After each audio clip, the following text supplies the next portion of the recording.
जी इस वक्त मलिक गुलाम रसूल संघा की तरफ से उनकी अपनी काविश से 3 पीटर इंजन जो हैं वो बहुत अच्छी क्वालिटी के तैयार करवा लिए गए हैं। जो आप इस वक्त देख रहे हैं ये तमाम पीटर इंजन जो हैं वो इस वक्त तैयार हैं।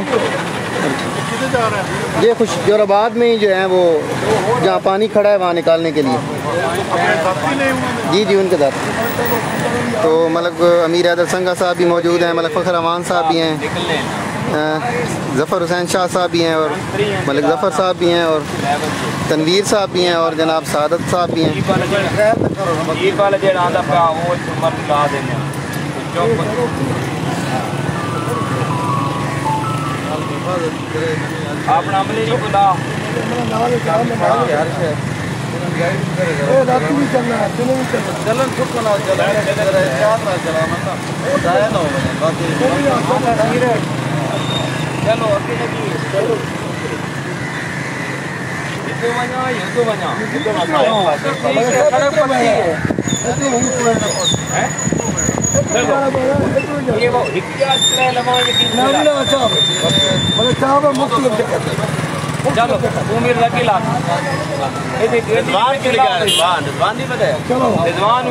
फ़रूक अमान साहब भी पहुँच चुके हैं जी।